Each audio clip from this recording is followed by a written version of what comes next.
Hey guys! So, as you can tell by my big blue eyes, today we're going to do a makeup transformation of Hillary Clinton herself, the woman running for the United States presidential debate, depending on when you see this video. Who knows if she won or not. I've done a Donald Trump makeup before, so many of you have been asking for me to create myself into Hillary Clinton, so hope this turns out good.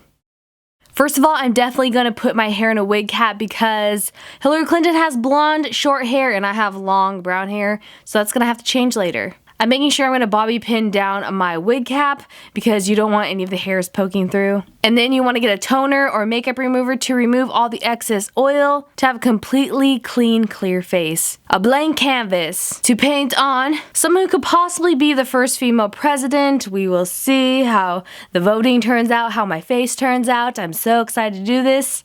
And then I'm going to hairspray down all my baby hairs to get them out of the way. And now it is time to flatten down my eyebrows. I'm getting Elmer's glue stick. I love the purple one because I could see it better. Not that I'm blind or anything, but I feel like it disappears the dark eyebrow hairs just a little bit better.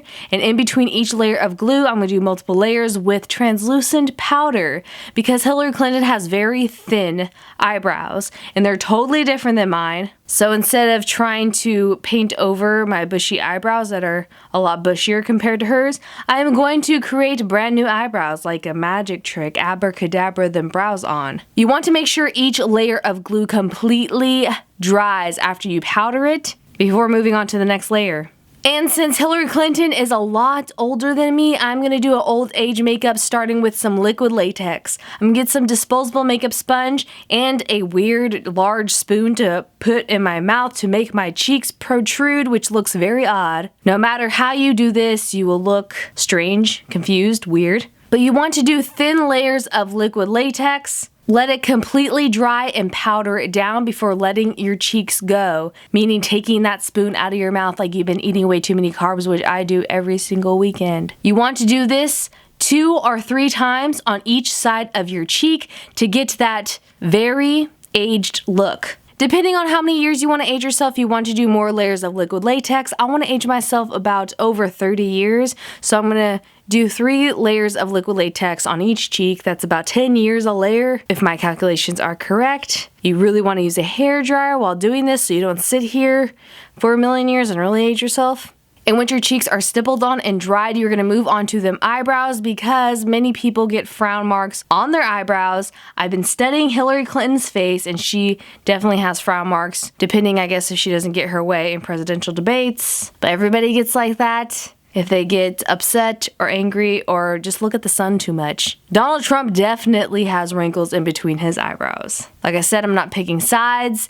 And as you can see, I am wrinkling my temples. I know that sounds weird, but I'm stretching the area on my temples from my eyebrow to my upper cheekbone. That skin has stretch marks, meaning crow's feet, on the corner of your eyes. Just don't get this liquid latex in your eyes, but you're doing the same type of steps you did on your cheeks and between your eyebrows. It's like your face when you get confused when you don't know what they're saying to you about very important things about the United States. Both presidential candidates have this, crow's feet. Everybody gets them when they're older. I can't wait to see mine pop up. And now we're gonna look even more crazier because I'm gonna get some orange corrector to correct under my eyes and my eyebrows. I'm just getting rid of all the dark marks, which are the dark circles, and my eyebrow hairs. Who would have thought your eyebrows were flaws? They are in this makeup.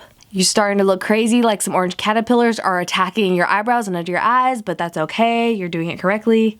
Then I'm gonna get a baby damp beauty blender. You can get any disposable damp makeup sponge to blend out these correctors. And then I'm going to get some concealer that's very high coverage to cover them eyebrows and under my eyes. This is the Urban Decay Weightless Concealer. It's my all-time favorite. And then you're going to get your favorite foundation that matches your skin tone. Whatever foundation color that matches a rich white woman or as close to your skin tone, to be honest. You want to rub that all over your face. I'm using an oval makeup brush, which I would not suggest because for this makeup, it might move your wrinkles around too much in that liquid latex and bring up some edges. Just use a usual foundation brush. It's a lot lighter on your skin. I wasn't thinking at this moment. I was just trying to rub the foundation into those wrinkles way too harshly, but I paid the price later. It wasn't too bad. And then I'm going to get some concealer. You can conceal the bridge of your nose and more of your eyebrows depending on how much you want your eyebrows covered. Blending that out, and then I'm going to move on to another stage of old age makeup where I'm going to get a highlight color that is 1 or 2 shades lighter than my foundation color. You're going to do this on the high points of your face, like your cheeks, your cupid's bow. I'm doing mine under my lip as well because Hillary Clinton has way smaller lips than I do. Many women and humans in general, their lips shrink, which is weird. And study Hillary Clinton's face like no tomorrow. Some people do this under a stippled liquid latex, or you could do it over. It all depends on what you feel like and what type of effect you want. I just didn't want the foundation to cover all of her highlighting, contouring, and shadows on her face. You really want to do those frown marks in between those eyebrows. I know we did a liquid latex stipple, but this is just an extra step to make her features pop and look more distinctly like her. Once you're done with the highlighting, we're going to move on to the taupe contour color. I'm also contouring her inner eyebrow. It's very defined and gives shadow. Contouring the sides of her face, her laugh lines. Many people have laugh lines. Her cupid's bow and around her mouth. Many politicians and people who get very angry or have a lot of expression in their mouth have many wrinkles in their mouth when they get older. And I'm contouring my under eye bags. Once you're done with your contouring and highlighting, we are going to blend that out with the damp beauty blender because you want this to look natural, realistic, like showing off her flaws, because many people have flaws no matter who you are. We want to highlight those actually whenever you copy someone's face onto your own. That sounds weird. It's like catfishing someone. Then you want to powder down all of that when you are done. Putting on some cheek stain. I'm using the Balm's cream blush because it's my favorite for a very natural blushing look. And then I'm going to contour my chin because Hillary Clinton has a different chin shape than I do. Also contouring her neck because she has wrinkles on her neck, and I wanted to give shadow and dimension and make her neck look older as well because I don't want a 20-something-year-old looking neck and a lot older face. You know what I mean? Powdering all of that down that we just did. And now it's time to move on to them brows. One of my favorite parts that really defines a human's face and their personality is their eyebrows and their nose. Whenever you do celebrity makeup transformations, I'm using a brow pencil to give her very thin, straight across eyebrows.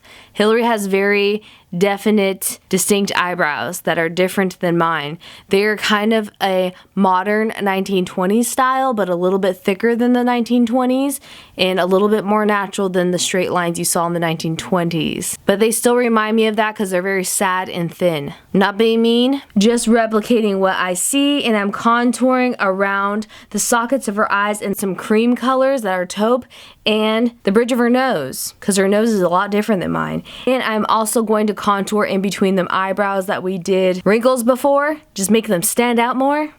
Powdering all of that down.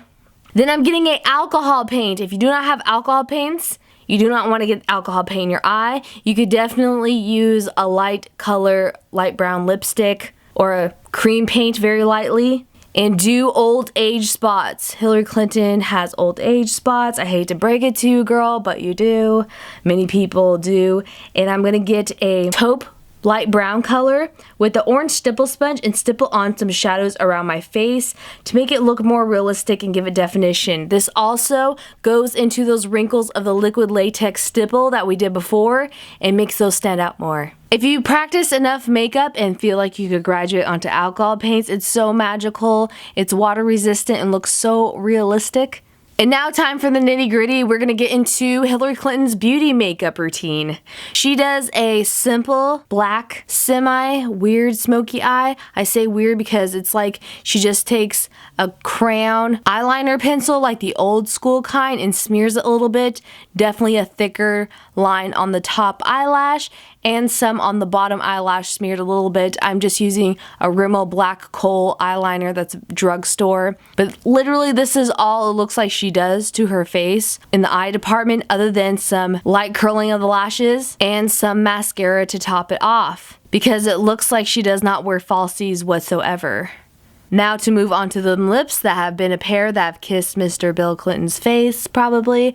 We are going to move on to lipstick. Of these very two expensive lipsticks, They're fancy from Sephora and they're super duper expensive and look like they're straight from the James Bond movie set. I'm using whatever coral or rosy red terracotta color you have. I'm mixing these two colors because it literally looks just like the ones in her photographs. She does this orange coral color before and it looks like a mix of a terracotta, definitely with a lot of hints of red in it, and it has a glossy tint to it. You don't want matte, you want shine. Using a lip brush with these tiny lips is key to make your lips look smaller and much older. And then we're going to do some contour color with very thin brushes above that lip color so we don't lose that old age effect or her age and all that work in the wrinkles. And now, once you think your makeup is Hillary Clinton enough, we're going to move on to her power suit. I just got a white plain button-down shirt. It has a little bit of makeup on it. Sorry. And I did not have a awesome Chanel really expensive jacket, so a regular gray business jacket will have to do. And I got these awesome like clip-on earrings that look really fancy and pricey, and they're actually vintage, and they're beautiful opal with some diamond looking studs on it. And it's time to put on her Ellen wig. I call it the Ellen wig because it's short and blonde, but not as short as Ellen's. It's a little longer and more mature, more matronly. It has hints of gray in it. I found it at the Halloween store because it's that time of year, so I got it really cheap and I was so excited when I saw it and I thought of doing this makeup. So adjust that onto your scalp. You may need some bobby pins to clip down these wigs because the shorter hairstyles, they poof out a lot more. But once you've adjusted your wig on straight, we are completely done with this makeup transformation of Hillary Clinton herself, the woman who's running for United States president. I made sure to point my fingers at things and look very authoritative, speaking my mind, like I want to make a point about why I'm running for president. This was so much fun to do, but now it's sadly time to rip all this fake skin off my face and turn into my real self. This liquid latex, taking it off, actually was really odd because it came off really easy from all the sweat, and the sweat like cooked my skin. I know that sounds weird, it didn't burn me, but it made my skin actually wrinkle from having this liquid latex on for so long on my face in a very hot room that did not have air conditioner. I was doing this for 3 hours, not complaining because this is so entertaining for me to do. I hope it was entertaining for you to watch. All the products I use in this video will be listed down below in the description box and all of its cheaper alternatives. If you guys do this makeup or any makeup you see on my YouTube channel, please post it on Instagram and tag me #katsketch. I would love to see it, share it, like it. You guys could subscribe for a lot more makeup transformations to come for the Halloween season and until I die or get tired of it, which I highly doubt I will. And politics aside, whatever you believe in, whoever you vote for, you all mean the world to me. I'll see you in another video. Love you all. Bye.